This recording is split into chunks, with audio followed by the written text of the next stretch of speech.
बहुत दिनों की बात है। कोई साधु फिरता फिराता एक बड़े शहर में आ निकला और एक बरगद के दरख्त के नीचे डेरा डाल दिया। इत्तेफाक से यह दरख्त राजा के महल के दरवाजे के सामने था। साधु खुदा की याद में मसरूफ हो गया।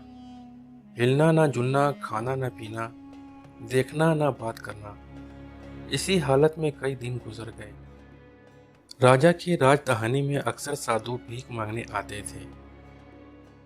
सिर्फ कमर में छोटी सी लंगोटी, और अगर कपड़े पहने हुए होते तो इतने फटे पुराने कि यूं मालूम होता कि तेज हवा से इनके कपड़े उड़ जाएं। उनके कपड़ों का रंग भूरा होता था। लेकिन हमारी कहानी का साधु साफ सुथरा साधु था। वो गहरे नीले रंग के खद्दर का लिबास पहनता। उसकी दाढ़ी और सर के बाल घुंघरियाले और स्याह थे। लगता था हर रोज कंघी करता था। इस साधु के आने की खबर दूर दूर तक फैल गई। जो भी सुनता इसकी जियारत करने जरूर आता। बरगद के दरख्त के नीचे लोगों का अच्छा खासा मेला रहने लगा। लोग इस इंतजार में रहते कि कब वो आंख खोले और कब वो इससे दुआ के लिए दरख्वास्त करे। होते होते साधु की शोहरत राजा के कानों तक भी पहुंची।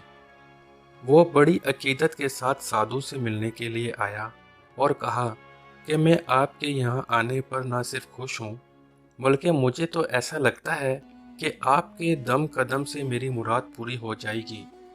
मुझे हर नेमत मुयस्सर है, मगर बेटा नहीं। सिर्फ एक बेटी है जिसकी उम्र 14 साल है। राजकुमारी बेहद हसीन थी। रवाज के मुताबिक उसकी मंगनी बचपन में ही हो गई थी। उसका मंगेतर पड़ोस की एक रियासत का राजकुमार था।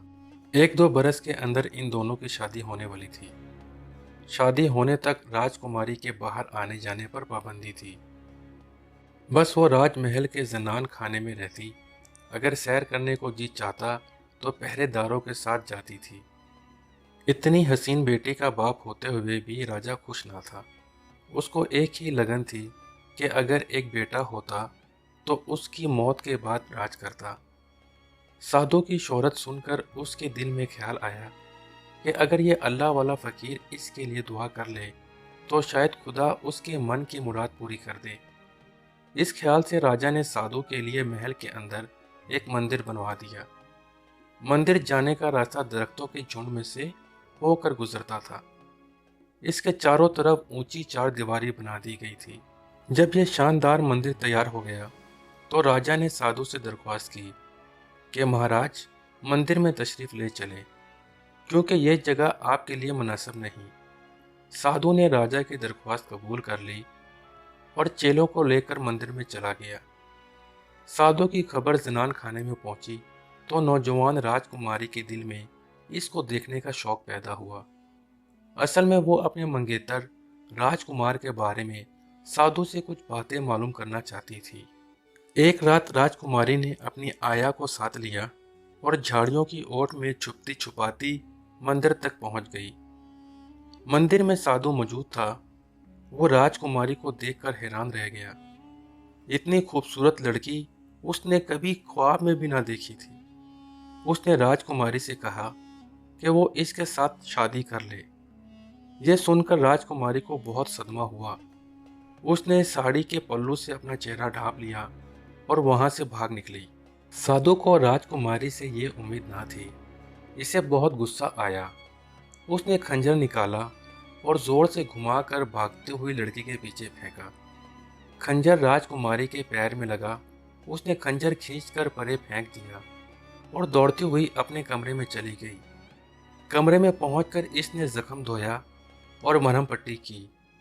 आया दबे पांव कमरे में आई तो देखा कि राजकुमारी सोई हुई है। दिन चढ़े राजा साधु के पास आया तो देखा कि साधु न उससे बातचीत करता है, न उसकी तरफ आंख उठाकर देखता है। राजा ने अपने जूते मंदिर के बाहर उतारे और चंद कदम अंदर गया, मगर साधु पत्थर का बुत बना बैठा रहा। राजा ने आजिजी से पूछा, क्या बात है महाराज, मुझसे क्या गुनाह हुआ जो आप यूं खफा हैं? साधु ने राजा की किसी बात का जवाब ना दिया। और इसी तरह बैठा रहा। राजा ने फिर कहा, कल ही का वाकया है, हम कितनी देर बैठे बातें करते रहे। मैं आपके इल्म के दरिया से अपनी प्यास बुझाता रहा। क्या आज आप एक लफ्ज़ भी नहीं कहेंगे? साधु ने गुस्से से जवाब दिया, मुझे कुछ नहीं कहना, इसलिए कि तुम सुन नहीं सकोगे। राजा ने बड़ी आजिज़ी से कहा, महाराज, आप जानते हैं कि मैं आपके मुबारक होंठों से निकली हुई हर बात मेरे कानों में रस घोलती है। साधु चुप रहा, कुछ देर राजा की तरफ देखता रहा, फिर बोला, बेहतर यही है कि कल रात में जिस राज से वाकिफ हुआ हूँ उससे तुम नावाकिफ रहो। यह सुनकर राजा का रंग पीला पड़ गया। वो हाथ जोड़ते हुए बोला, महाराज, आपकी बातों से मालूम होता है कि मुझ पर कोई मुसीबत आने वाली है। बिल्कुल तुम ठीक कहते हो, साधु ने जवाब दिया। कोई ऐसी सूरत नहीं हो सकती कि यह मुसीबत टल जाए? राजा ने पूछा। तब साधु ने रुक रुक कर कहा, बेटा, इस शहर में एक बदरू रहती है। अगर तुमने उसे यहाँ से ना निकाला तो ना सिर्फ तुम बल्कि तुम्हारी पूरी रियासत तबाह बर्बाद हो जाएगी। राजा ने पूछा, महाराज, आपको किस तरह पता कि वो बदरू यहाँ रहती है? आप तो दुनिया से बेखबर इबादत में मशगूल रहते हैं। यह बदरू आप पर किस तरह जाहिर हुई? साधु ने दोनों हाथ उठाए और कहना शुरू किया, कल रात जब मैं इबादत में मशगूल था और मुझे इर्द गिर्द की कुछ खबर ना थी, यह बदरू मेरे पास आई। खौफ के मारे राजा की आवाज़ कांप रही थी। इसने पूछा, महाराज, ये बदरू किस शक्ल में आपके सामने आई? आमतौर पर ऐसी रूहें नहायत ही डरावनी शक्ल में आदमी के सामने आती हैं, लेकिन ये जानकर तुम हैरान होगे कि ये बदरू अजीबो गरीब तरीके से मेरे सामने आई। जब मैं खुदा की याद में मगन था, मुझे दूर से एक मध्यम सी आवाज़ सुनाई दी। जब मैंने नज़रें उठाकर देखा तो एक दरवाजे में नहायत हसीन, मासूम, खूबसूरत लड़की खड़ी थी। मैं उसे देखता का देखता रह गया। अचानक उसका फरिश्तों जैसा नूरानी चेहरा बदलने लगा। अब मेरे सामने एक नहायत बदसूरत दरिंदा खड़ा था। मैं साधु ना होता तो वो बदरू मुझे निगल जाती। खौफ से राजा पर कपकपी तारी हो गई। उसने नर्म आवाज में साधु से पूछा, महाराज, इतना बता दीजिए कि इस बदरू को किस तरह पहचाना जा सकता है जो हसीन लड़की के रूप में जाहिर होती है। साधु ने गौर से राजा की तरफ देखा। वो इस वक्त एक आम, कमजोर और डरपोक इंसान नजर आ रहा था। इसकी एक टांग जख्मी है, यही इसकी निशानी है। जब तुम उसको तलाश कर लो तो मेरे पास आना, मैं तुम्हें बताऊंगा कि अब क्या करना चाहिए। राजा ये सुनते ही महल में गया और फरमान जारी किया कि रियासत की हर लड़की उसको अपने पैर दिखाए। तमाम लड़कियों ने हुक्म की तामील की, मगर किसी लड़के के पैर पर जख्म ना था।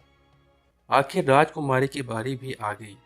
वो अपने पैर के जख्म को क्यों कर छुपा सकती थी? राज खुल गया। राजा गम और गुस्से से पागल हो गया। भागा भागा साधु के पास पहुंचा और ये बुरी खबर उसको सुनाई। साधु तैयार ही बैठा था, फौरन बोला, तुमने इस लड़की की 14 बरस तक परवरिश की। अफसोस, तुम्हारे साथ धोखा हुआ। तुम्हारी असली बेटी पैदा होते ही चुरा ली गई और उसकी जगह एक बदरू को इंसानी शक्ल में रानी की गोद में डाल दिया गया। अब तुम जो चाहो करो, मैंने असलियत से पर्दा उठा दिया है। लेकिन इतना याद रहे कि अगर तुमने इस भूतनी को यूं ही छोड़े रखा तो एक ना एक दिन ये तुम्हें और तुम्हारी सल्तनत को तबाह करके रख देगी। राजा साधु की हर बात इस तरह मानता था जैसे इसका कहा खुदा का हुक्म हो।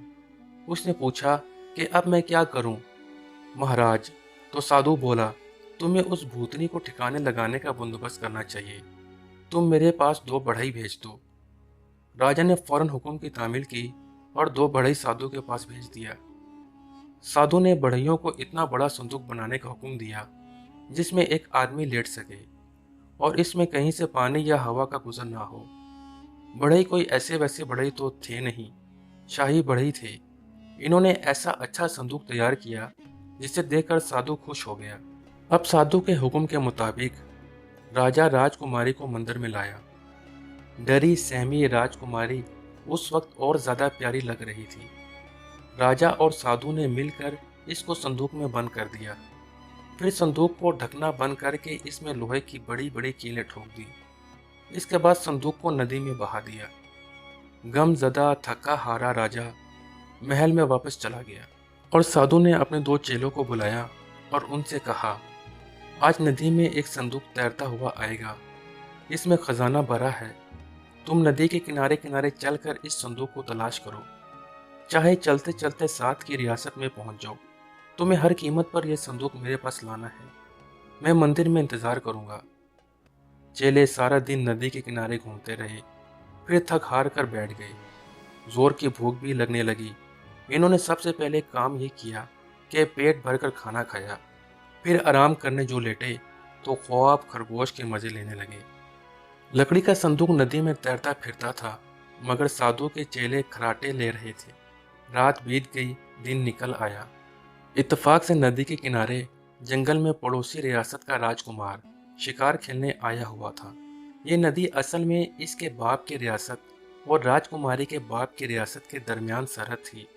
राजकुमार एक सफेद हिरन का पीछा करता नदी के किनारे तक आ पहुंचा। उसके एक साथी ने चिल्लाकर कहा, देखिए, हिरन तो नदी के बीच में नजर आ रही है। राजकुमार ने देखा कि कोई चीज नदी के लहरों पर डोल रही है, लेकिन यह सफेद हिरन हरगिज न थी, बल्कि एक बड़ा सा संदूक था। बहुत से शिकारी नदी में कूद पड़े और आन की आन में संदूक खींचकर किनारे पर आए। फिर अपने खंजरों से संदूक का ढकना खोला। संदूक के अंदर एक खूबसूरत लड़की लेटी हुई थी। देखने वाले देखते रह गए। ताज़ा हवा के लगते ही राजकुमारी को होश आ गया। जब वो बातचीत करने के काबिल हुई तो राजकुमार ने पूछा, तुम कौन हो और किसने तुमको संदूक में बंद करके दरिया में डाला? राजकुमारी ने अपनी आप बीती कहानी सुनाई। इसने बताया कि इसका बाप इन दिनों एक बदमाश साधु के झांसे में आया हुआ है और उसको बहुत पहुंचा हुआ समझता है। इसने इसी साधु के कहने पर मुझे संदूक में डाला और नदी में बहा दिया। राजकुमारी ने राजकुमार को यह बिल्कुल नहीं बताया कि एक रात वो चोरी चोरी साधु को देखने के लिए मंदिर में गई थी। राजकुमार ने उसे गौर से देखते हुए कहा, मेरा ख्याल है आप ही मेरी मंगेतर हैं। यह सुनकर राजकुमारी ने अपना चेहरा घूंघट में छुपा लिया और बोली, अगर उस खबीस साधु को पता चल गया कि मैं संदूक में से जिंदा बच निकली हूँ तो वो मुझे जान से मार कर ही दम लेगा। यह कहकर अब उसने राजकुमार को असल किस्सा भी सुना दिया कि किस तरह वो रात को छुप छुपा कर साधु को देखने गई थी और किस तरह साधु ने खंजर मारकर उसे जख्मी कर दिया था। राजकुमार अपनी मंगेतर को लेकर राजधानी आया और वजीर आजम को बुलाकर कहा, दरिया के किनारे लकड़ी का एक बहुत बड़ा संदूक पड़ा है। इस संदूक में उस पागल बंदर को बंद कर दिया जाए जिसको हमने जंजीरों से बांध रखा है। उसके बाद इसे साधु के मंदिर के करीब नदी में डलवा दिया जाए। वजीर बंदर को लेकर फौरन नदी पर पहुंचा।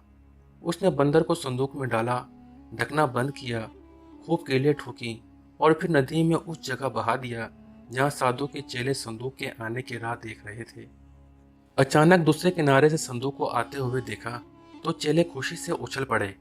फौरन बड़े बड़े बांस पानी में डाले और संदूक को खींचकर किनारे पर ले आए। फिर वो इसे उठाकर साधु के मंदिर में ले गए जहां साधु उनका इंतजार कर रहा था। चेलों ने संदूक गुरु के हवाले किया और बड़े शौक से उसके खुलने का इंतजार करने लगे, लेकिन साधु ने इनसे कहा, तुम लोग जाओ, मैं इसे तन्हाई में खोलूंगा।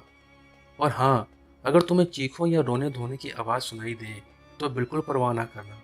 अब जाओ, मंदिर से निकल जाओ। चेले मंदिर से बाहर चले गए और दरवाज़ा अच्छी तरह बंद कर दिया, लेकिन हैरानी के आलम में वो मंदिर के दरवाजे पर कान लगाकर बैठ गए। अचानक मंदिर के अंदर से दिल दिला देने वाली चीखें सुनाई देने लगी, लेकिन चेलों ने अंदर जाने की जुर्रत ना की, क्योंकि उनके गुरु ने उनको ताकीद की थी कि चाहे जो कुछ भी हो वो अंदर ना आए। यकायक एक होलनाक चीख सुनाई दी और फिर एकदम खामोशी छा गई। यह खामोशी चीख से कहीं ज़्यादा खौफनाक थी। चेले कुछ देर इंतज़ार करते रहे, फिर हौसला करके मंदिर का दरवाज़ा खोलने के लिए आगे बढ़े। जो ही दरवाज़ा खुला, एक मोटा ताज़ा बंदर चीखता गुर्राता बाहर की तरफ लपका और महल की दीवारों फांकता जंगल की तरफ भाग गया। अब जो चेलों ने मंदिर के अंदर झांक देखा तो तौबा तौबा, खुदा की पनाह, वो दोनों उल्टे कदमों चीखते चिल्लाते महल के दरवाजे की तरफ दौड़े। राजा के सिपाही मंदिर में गए तो देखा कि साधु खून में लथपथ मरा पड़ा है। साधु की मौत की खबर राजकुमारी और राजकुमार को मालूम हुई तो वो बहुत खुश हुए और इसी वक्त थोड़ी सी फौज लेकर राजकुमारी के मुल्क रवाना हो गए। राजकुमारी के बाप को असल किस्सा मालूम हुआ तो वो अपनी नादानी पर बहुत शर्मिंदा हुआ। राजकुमारी को सीने से लगाया, प्यार किया और राजकुमारी को इसके शोहर के हवाले करके खुद खुदा की इबादत करने लगा।